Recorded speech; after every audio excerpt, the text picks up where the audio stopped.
Well, we have our guests coming on. So we have Steve Wright, who is the CEO of Wridz, and I'm sure people are probably going to be wondering when they're coming into Wridz may be coming into their market, but they just launched in and are onboarding drivers in the Minneapolis area. Steve, welcome. How you doing today? Hi, I'm doing good. How are you guys today? Oh, Hello, the myth, the man, the legend. The man who has the bigger balls than state of Texas right here. Who's going head to head with the big boys. He put his money where his mouth is. Okay? This is the man right here. In fact, Steve, if you did notice on our opening roll, you were in there. And that was like what, a year ago, maybe? Something like that. Right? Yes, and September. Yep. Yeah, and we put you on, and then you said you got inundated with requests. When are you coming here? When are you coming here? Okay, so, well, here you are. So, welcome to the show for the second time, and what a great occasion. Congrats. Yes, thank you. Thank you for having me. I really appreciate you having me on today. Absolutely. It's very timely. And so, for all of you who have been under a rock and don't know what happened, Uber and Lyft and the driver community, which is MALDA, Minnesota Uber Lyft Drivers Association, and the City Council of Minneapolis, they played, gotcha. Finally, Uber and Lyft decided to state because there is a statewide deal that they just was announced the day before yesterday, over the weekend, let's say. But before then, when they were threatening to leave and we were saying, don't let the door hit you on the way out, Mr. Steve Wright here, the CEO of Wridz, said, hey, their loss, my opportunity. And so I'm going to let you, tell us the story, Steve. What happened? Sure. Yeah, actually, we heard that there might be a vacancy here, so we decided to move in. I think the biggest question we see is what now? They're staying. It's like we're here to stay. We're in 22 regions now, and we're in the same regions as Uber and Lyft. We're not trying to poke the bear or anything at all.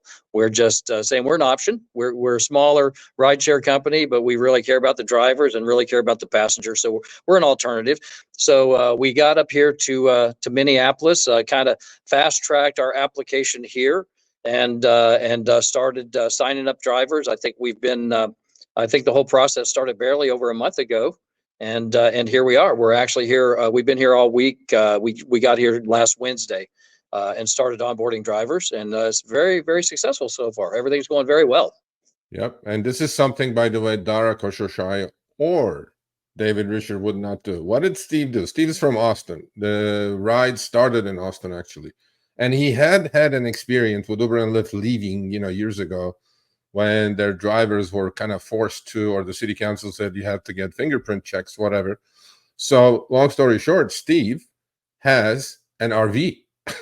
So what does he do? He gets in his RV with his wife, Donna, drives down to Minneapolis and starts playing with the big boys. So, it may be confidential, but we need to ask you. So you're spending tons of money there to get your TNC license, airport license, all kinds of regulations and things like that. So what is this costing you, Steve? Well, just to get on the dance floor here between St. Paul and Minneapolis and the airport's about $100,000 dollars. Not to mention the bump in insurance coverage and things like that. And then, of course, our onboarding kits, which the drivers get the lighted windshield signs and some other things for onboarding and stuff. So we've got a significant investment here, but I feel like it'll be fine.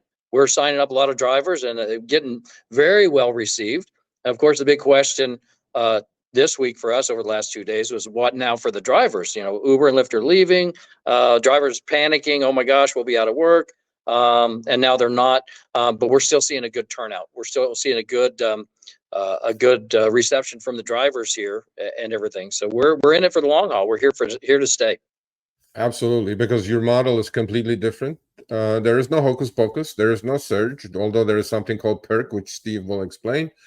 There is a rate card. Simple. There is no algo.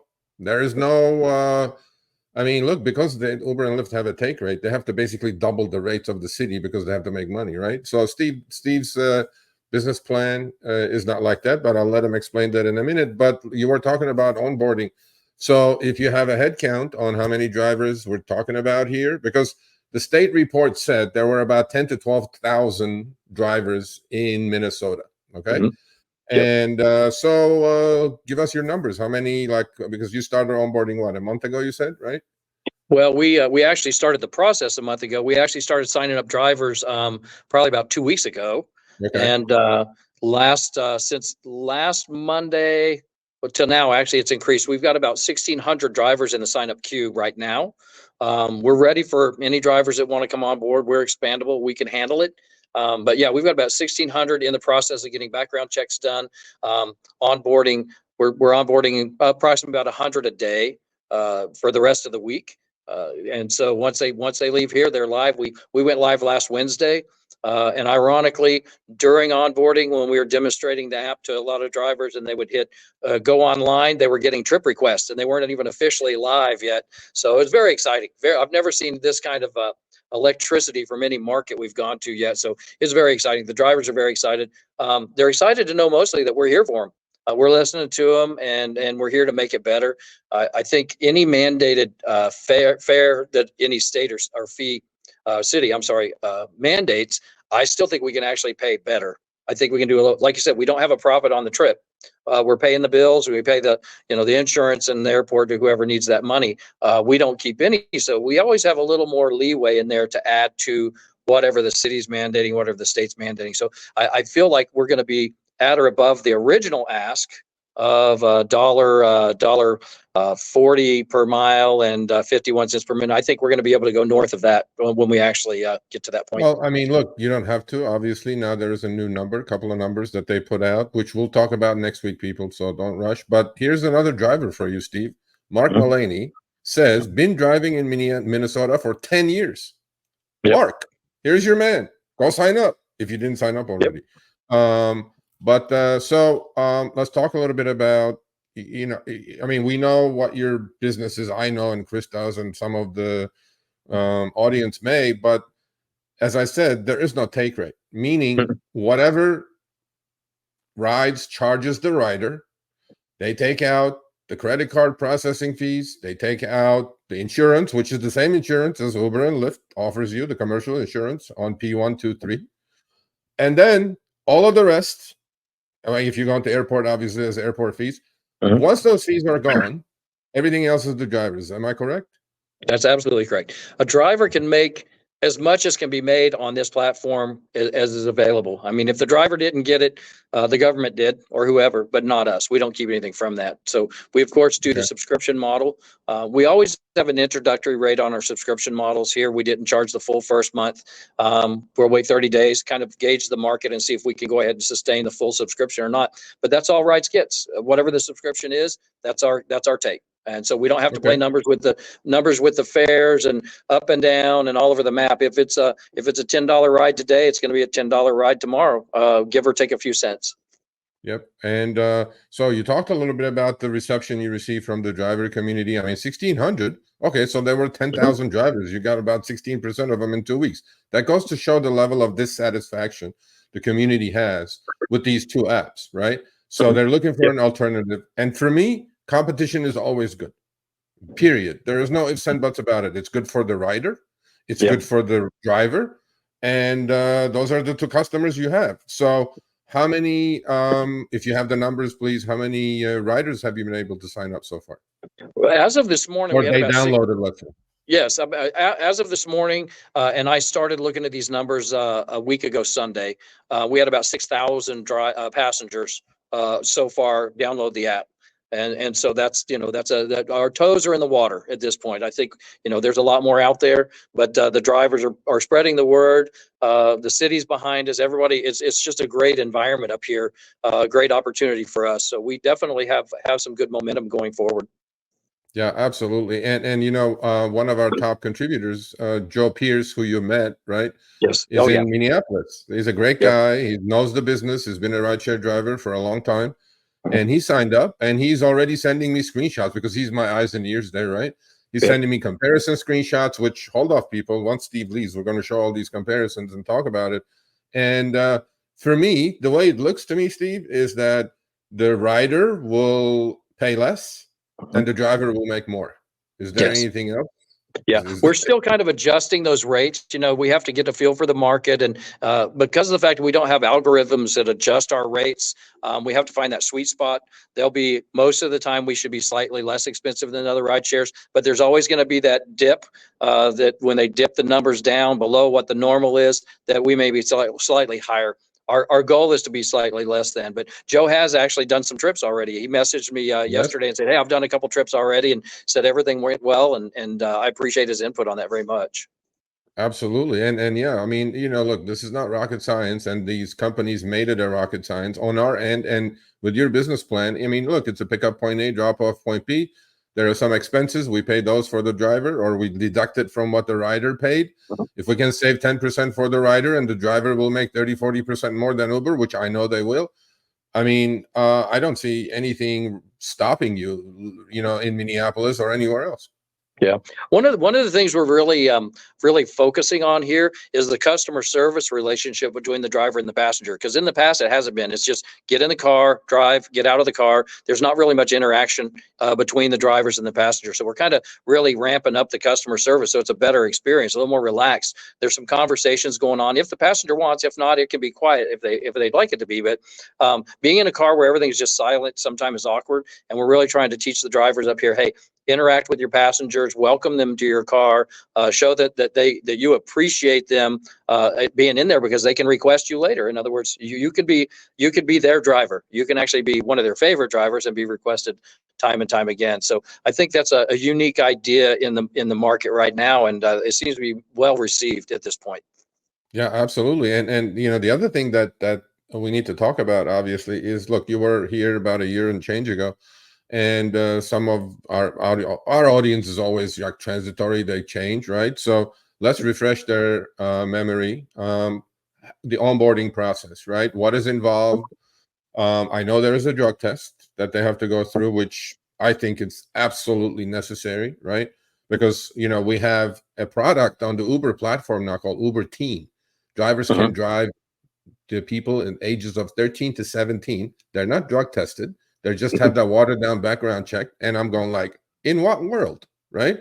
So tell us a little bit about your onboarding process for all the drivers who are watching or going to watch later if they want to join the party.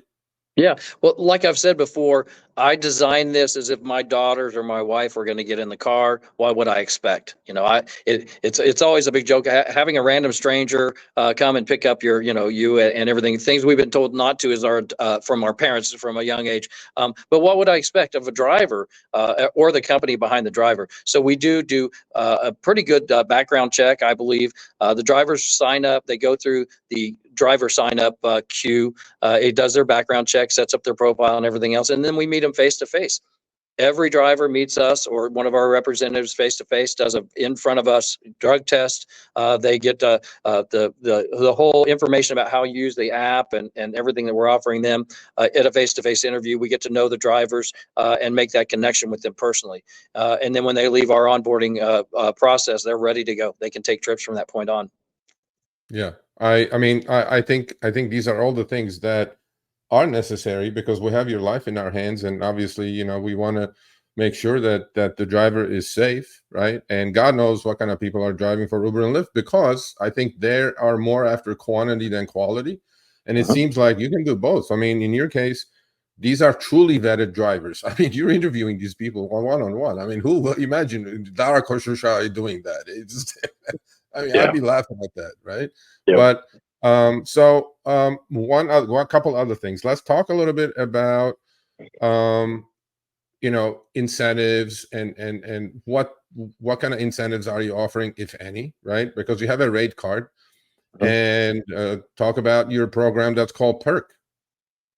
Yeah, I think a question I hear a lot from drivers are there bonuses or incentives, and I point out to them, from what I understand, if you drive so many trips, 40 trips, 50 trips over the weekend, and we're going to give you a bonus, but realistically to me, it's just giving them money that was already theirs. It was just taken the weeks before, and it's motivation to do more trips to actually get that. Where on our platform, the drivers get everything that can be received. So the incentive is really making more for every single trip. At some point down the road, we want to introduce some discounts possibly for passengers, and drivers will be able to opt in or out of giving those because it's their money. I don't want to say, oh, we just gave a veteran a 20% discount. Well, it's the driver's money. I want their permission to do that. So one of the things I'm working on is an opt-in, opt-out for certain categories of discounts, first responders, teachers, different things like that. So that'll be coming out at some point in the near future. But as far as incentive goes, like I said, it's the incentive is you get more on every single trip. And if you look at that at the end of the month, it's a considerable amount more than you would see on the other ones. One thing I always say is work smarter, not harder. If you aren't using the Solo app, then you may be working harder. So let's change that. Download the app, link your accounts where you can manage your income, track your expenses, and project your taxes. Not only that, but you can plan by optimizing your time, make more, and even guarantee your daily pay with guaranteed earnings. Download Solo and begin to work smarter, not harder today. Link is in the description. All right, let's get back to it. Okay, all right. And I mean, I can see on the chat's flying, but Chris is trying to catch up and highlight some questions for you before you leave. We should answer these questions. So there is one. Sure. Do drivers get to keep info on the rider and keep them as a private client through Wridz for the commercial insurance? That's actually an important question. To protect the passengers, we don't. I mean, they can't really keep private information, but what the passenger can do, they can save the driver as a preferred driver. So the next time they want to take a trip, they can just scroll down their preferred driver list. So there is a connection there, and they can also direct request the driver through their unique driver ID that's on their placard. So a passenger-driver relationship can be established with our new scheduling that's coming out really soon, I hope. They can actually schedule future trips with their favorite drivers, as well as schedule trips. Just put them on the bulletin board, and then the first available driver will take those as well. So we don't let them share private information like that. I think that could be troublesome somewhere down the road. Yeah, I mean, well, there is another company called Hum that's like in Phoenix, I think now. What a lot of drivers are doing is a model like yours, let's say, but because there is commercial insurance involved, they're doing the trips on Hum, and then kind of a private. But then there's no need to do private trips. I mean, you're on the app. The app is giving you the protection. I'm not sure it's necessary. Sure. Does Rides show busy areas and busy times? Good question. Like on the Uber app, and you know how the gamification works, right? We have all the colors. We have the dollar signs. We have gray clouds, red clouds. We have bells and whistles. We're always like we're like the Pavlov's dog. We just kind of go, oh, what's happening? Yep. It's a squirrel effect, distracted by something shiny. I listen to the drivers on this, and a lot of them are come to the conclusion that those shiny spots show up, and then as drivers migrate over, then it dims down and it's not there. But the drivers are nicely spread out across the city, which I think is the intention of that. We get the drivers on a private signal group so they can talk amongst themselves, and they actually interact with each other because they're a team, help each other out. If I have a good passenger and I can't get to them this evening, I can put it on the signal group and say, hey, somebody wants this good passenger. They're really good. Share a little bit of information. And then that passenger can direct request the other driver. So they're kind of doing that themselves. They can say, hey, there's a concert that's about to let out. It's a hot spot here. Any available drivers head this way. So they're doing it themselves, but it's in real time and it's real information. It's not dangle the carrot to get everybody to move across town, and pull the strings that way. So in essence, yes, we do, but it's through a signal group. Yeah, no bait and switch, basically, because that's what Uber and Lyft do. They put something there, and then it's like sugar for the ants, and there everybody goes there, and then of course there's no sugar there. No, I can answer that question for Steve. Can I buy stock? What is the name of the shares? There is no such thing yet. They're not a public company. Steve is not in this to be the next Dara Khosrowshahi with $140 million option package and 25 million salary. Steve, why are you doing this, Steve? Actually, I don't get a salary yet. I hope to get one someday. It's just like in our medical equipment business. We did the last 10 years of hospice. It's a calling. I did that. You don't do hospice work because it's money. You do it because it's at the end of the day, you feel good. I'm here helping people. If one driver got to use the app today and they made more money and it was a better option for them, then that's success to me. So it's not all about the dollar signs. I feel like if in any business, if you create a good product, money will happen anyway. As a byproduct of that, and that's kind of the way we work at it. If we get a good product out there, then at some point I'll take a salary. Okay, cool. So he's not a greedy man, as we know. So that's a good question, actually. Does the car need to be registered to the driver, or can drivers do use or be on the Rides app with rentals? As long as it's okay with a rental agency. We've checked with quite a few, and they don't have, as long as they don't have a stipulation not to be used for rideshare, then they can actually do that. They still have to Okay. have the insurance from the rental agency and still do the face-to-face interview and everything else, but the car itself can be on a rental program. Okay, cool. Actually, can drivers suggest their own price to the client? Like, we used to have that before Prop 22 showed up in California. For 8 months, we couldn't name our price. I know the answer, but I'll let you answer it. Well, that goes back into the perk we were talking briefly about earlier. A perk is a bonus. It's not a tip. It can be added before a trip takes place. It can be added during a trip when somebody wants to go through Taco Bell. And I know a lot of drivers out there realize that somebody will say, "Oh, I'll tip you at the end," and then they just bolt out of your car and you don't get the tip. So a perk can be added before or during a trip. And in that situation, we do have drivers that it's a lot longer to pick up a passenger, but it's a regular, and the passengers will say, "Look, I'll give you an extra $5 or $10 in the perk up front." So in essence, they are negotiating their own price. The base fares and the minimums are set by the upper level, but then there is some negotiation room there when it comes to the perk. Okay, cool. Next question.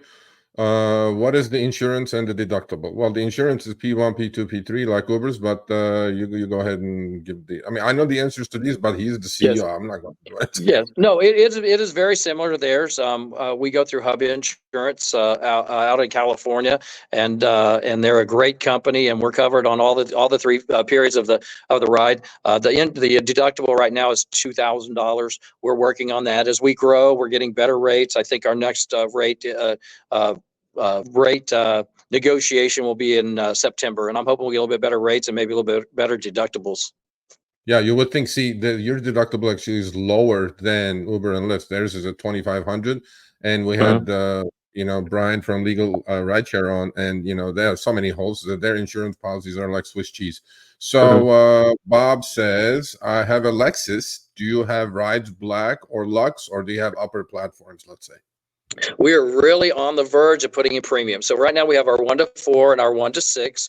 And then we're adding premium 1 to 4 and 1 to 6. So that would be a premium as well. We're not going to add 20 different options. I think there's just, too much ambiguity between, this one and that one. I think I look at it, everything I do, I look at it from the end user side. If I ordered a premium vehicle, what am I expecting? There are a lot of really nice cars that may not be on Lux or anything from the others, but it's a beautiful car, and it should get maybe a little bit better pay. It's a little better taken care of. So we will be adding the premium in the next few weeks. Right. And while we're on the subject of cars, you'll answer that in a minute. I thought about something. So as you know, with Uber and Lyft, for every city, they have a list of cars that can go on X or Comfort or, Lux or whatever. Do you have a list like that drivers can look to see if their cars qualify on your platform? And if you don't, right? I mean, do they have to go through an car inspection like Uber and Lyft drivers do once a year? Yes. The list is being finalized right now by our tech team that are working on the premium. In fact, they've been asking me questions would this car or that car qualify? So we're kind of finalizing that list right now in anticipation of launching that part as well. Inspections are state regulated. That we're in Minnesota right now. They do require, the city requires a state inspection, just like South Carolina. Texas does not. Texas requires every vehicle be inspected, but they don't have a TNC specific inspection like some of the states do. So we go by the state policy. Whatever the state policy is, we'll follow. Okay, cool. Next question is Rides a nonprofit? No, it's not a nonprofit, but I'll let Steve say that. Not intentionally. No, no, we're getting there. We are not a nonprofit.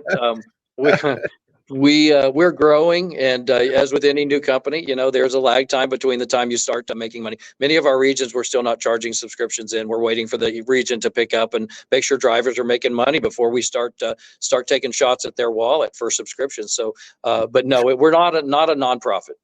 Yeah, well, it shouldn't be either, right? I mean, we're in it to make money ultimately, anyway. So, is there a that hit me funny, Steve. Is there a maximum trip payout like Uber and Lyft? That's a good question. Limits about 300 maximum sometimes, right? I mean, Uber will throw you a state-to-state trip, right? But they won't tell you that they'll cut you off at 300. But then, and then you're screwed. So is there a limit? Yep. No, driver's money. If a passenger or driver want to negotiate, we have a driver in Austin that has a client, a passenger that deals all over the state in high-rise buildings, and they negotiate through the perk and everything else, and he'll take them for Austin to Houston and or Austin to South Texas or whatever. There's not a maximum on there. It's the driver's money to be made, so we're not going to cut them off. If the person can pay it, by all means. Yeah. And okay, what is the monthly fee drivers pay for to be on the platform? Most markets, it's going to be about $100. There's some small markets that were a little less than that, but there's only a handful of drivers in those markets, and we want to help those drivers as well. But I would say the majority of all markets is about $100, and that's for the month. And from drivers telling me, on other ride shares, they've already given that much up by noon on the first day of the month to the other companies. So to pay that for the month is not too bad of a deal. Yeah, for all the what I hear the most, Steve, the most I hear is like, oh, the trip costs 100 and then Uber took 50. Well, there's your 50 already on one trip. That's right. Okay? You're halfway there. You guys can't have both ways. I mean, first of all, in what planet can you get or have this? I mean, look, all of you who want to go on rides and do trips, you all have to have an entrepreneurial spirit. This is your business, not Steve's business. Okay. Yep. So in what world can you get into a business for $100 a month? Where? So go find your own clients, put them on the platform, do the trips, keep the money. I mean, I don't know what else to say. Yep. That's pretty much the fact right there. And I can assure you, starting a rideshare company, you can't do for $100 a month. Oh, Jesus Christ. Yeah. So, well, that's a good question. Can drivers protect themselves per state laws? You know what this question, where this is going. So. You know what? And the fact that drivers are truly on rides, they are truly independent contractors. Fact. There's nothing in there. There's no way anybody could look at it otherwise than an independent contractor. And as an independent contractor, follow state guidelines. That's all we can say. We don't say we condone one way or the other. Follow the state rules. Whatever the state law says, that's what you got to go by. Yep. Good. Yeah. This is a good question. Any EV incentives? Well, Craig, I'm going to show your numbers. I don't think you need it. He's a Seattle driver, Washington State driver. They keep cutting back anyway. I mean, honestly, that EV incentive kind of comes and goes. But as you know, Uber and Lyft want to be electrified, or the whole fleet. It's not going to happen by 2030 anyway. So do you have any incentives, or do you have anything planned for that, EV incentives? Well, what we have is a card that the passengers can give out to their customers, and there's a place on there they can check EV. So those passengers that want to request those trips in the future. Once again, the driver's getting all the money, so the only way to make an incentive is to charge the passenger more for that trip. We don't have any wiggle room on the price. The passenger pays what they pay, and everything goes to the driver anyway. So not to say in the future we won't figure out a way to do that, but right now drivers are getting everything. So there's the incentive there as well. Yeah, I agree. I mean, I think that's a Mickey Mouse way to do it anyway, because they have a carrot stick. You have to do 200 trips to get $210. If you do 199 trips, you got nothing, but you did 199 trips on the house anyway. Yep. Okay, we answered that question. That's $2,000. Any other highlighted questions? Can the fare change if it takes longer to get there because of traffic? That's a good question. Absolutely. We show an estimate up front. That's what the passenger sees. That's what the driver sees, but we pay the drivers in real time, real miles, real minutes. So if they get to a point in the trip and Google Maps didn't pick up there was a detour, but the drivers get paid the actual every mile, every minute. We do tell drivers they do have to go with the recommended route, because that's what the passenger expects to pay on. If a passenger says, "Hey, I need to make a detour," then the driver can make the detour with the passenger's permission. Absolutely. Yeah, they get actual real. Yep, customers always right. So for long trips, is there an amount that goes to the driver for the return? No, sir, but he can answer that too. Well, it's priced so much better than Uber and Lyft anyway, so I think it's pretty much in there. Yeah. But Well, and what I've seen drivers do, because they get very creative. I'm so impressed. They say, well, I can take you on this 2.5 hour trip, but you realize I'm coming back with an empty vehicle. Once again, perk comes into play. The passenger says, I really need this. I need this ride. I really want to take you. So you know what? I'll give you an extra 40 or 50 bucks for that return. So it takes some of the sting out of paying for gas and everything for that return. So once again, drivers have the control there to negotiate with their passenger and get what they need out of the trip. absolutely. And question, crossing state lines. Is it okay to crossing state lines? Actually, there's two good questions. Let me highlight those. What we have to Okay. be careful of there is if we're licensed in one state and not in another. I believe the rule is everything goes by the actual pickup point where the origination of the trip is. So they can pick up in Texas and drop off in New Mexico without any problem. But it would be picking up in New Mexico that would be the issue if we're not licensed in that state. So yes, I don't think state lines are a problem as long as where you originate the drive is we're licensed in.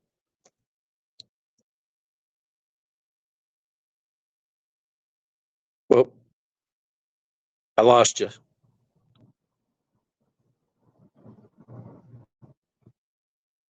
Serge, you there? I think your mic went out. Yep, I'm not hearing him. Serge. Good. Heck. Okay, never mind. There he Okay, I'm is. back. So who There he pays is. for tolls? Who pays for tolls? And is there a cleaning damage fee policy, lost and found fee? These are three questions in one, Jeff. Yes. Tolls are paid by the passenger, and it's given to the driver with their pay on the trip. We don't try to snake that in there and make it look like profit or anything. So when you see the invoice, it shows the passenger paid all of this, and it shows the tolls in there. It shows the driver made or earned this on the trip, and then that toll goes over there with the fees. But the driver actually gets it because the toll authority is going to be looking for the driver whose license plates attached to that to get it. So the drivers do get all the fees actually with their trip. Okay. Is there a cleaning damage fee? Obviously, Yes. you drive drunk hours, somebody is going to throw up here and there, right? Yes. Potentially. I had that question come up today in onboarding. We probably had 20 drivers in the room, and somebody brought that up, and I said, from the entrepreneurial side, I think I owned a restaurant, and in the restaurant, if somebody throws up in your restaurant, it's my restaurant. I have to clean it up. I can't tell them, hey, you have to clean that up, or I'm going to charge you more. But we will. The point is, if it's a small situation and the driver can take care of it and get back on the road, you're going to make a lot more money back on the road giving trips than you are sitting idle for a day and trying to figure this stuff out. It depends on what the situation is. If it's too out of control, they take the pictures, they put in the ticket, and we actually go in and charge the passenger, much like the other companies. Okay. And lost and found fee, there are some people who leave their stuff behind. There are, and there again, we leave that up to the drivers. We found that the perk came in very handy on that more than one time. The passenger said, "Oh my gosh, I left my briefcase in there. I'm about to do a presentation. Get a hold of the driver. The driver will go and take the item back, and then usually get a nice big tip or a bonus on top of that." So lost and found, people can put in a ticket, and then we'll actually reach out to the driver and help resolve it so that everybody gets taken care of. I mean, look, this is not at the scale of Uber and Lyft, okay? Yep. Your tickets are going to actually go to Steve, okay? Mhm. Seriously. So to me, Yep. it's like, this is a small operation with dedicated people with their hearts and minds in the right place. They're doing the right things for the driver. They're doing the right thing for the rider. So all of you who are used to being handled like in the abyss of Uber support or Lyft support, it's not like that. It's a little bit different. So two more questions. Like, we can have you here like all day, okay? Because I don't know what's going on. Yeah. But we can't.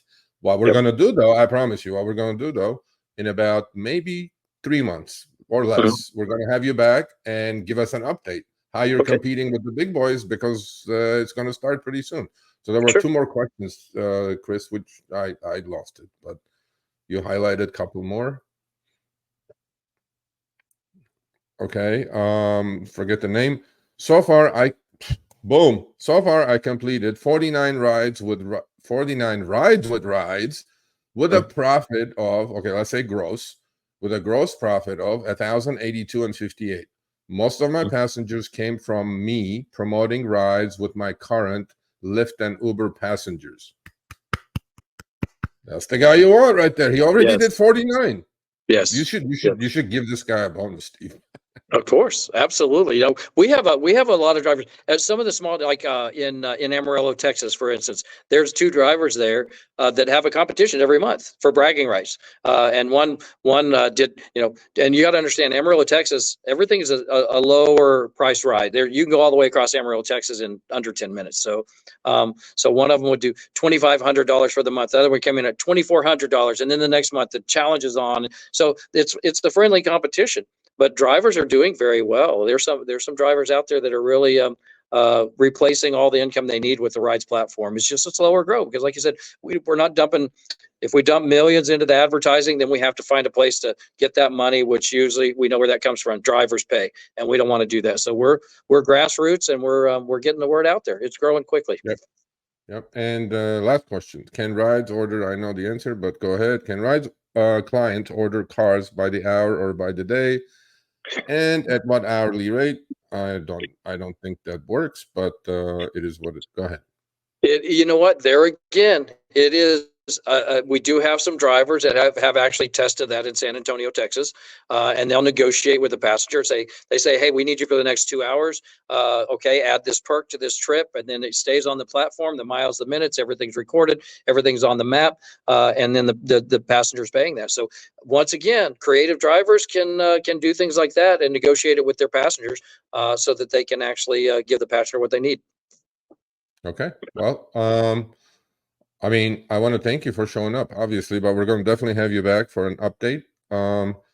I mean, one of the things that Steve is, I mean, I've known Steve for what now, maybe a year and a half now, and yes. I mean, seriously, the man, has his heart and mind in the right place. He's a gentleman. He calls it the way he sees it, just like we do here.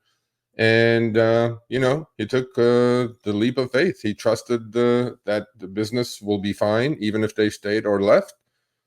I think competition is good. I think offering drivers and riders a choice like Wridz is excellent, and we wish you nothing but the best. Obviously, we talk quite a bit, so we're going to keep communicating, and we'll have you back for an update with numbers like, okay, we got 3,000 drivers, 20,000 riders, and we did like 10,000 trips already in a week or whatever. And, we'll have you back to answer some more questions because the questions are endless. But again, Steve, thank you so much. I know you're a busy man in Minneapolis. I know you're there. And, I appreciate you doing this. Well, I appreciate you guys having me on the show. It means a lot to me, and it's always given us a good bump every time we've been on the show. It creates questions, and a lot of people reaching out to find more about our company, and I do appreciate it very much. And I'm always available. Anytime you want me, I'm here for you. Excellent. Thank you so much, and say hello to your wife and all the drivers. Say hello to Eid. Yeah, thank you. Thank you for coming on. Thank you again. Y'all have a good afternoon. All right, thanks for watching. That short little clip was from our live stream, Show Me the Money Club with Sergio and myself, Tuesdays, 6 p.m. Eastern, 3 p.m. Pacific. Make sure you subscribe, turn on all notifications so you'll be notified when we go live, as well as all of our awesome content. Make sure to check out this video right here, which will take you to the entire live stream, or check out this video right there. All right, drive smart, everyone.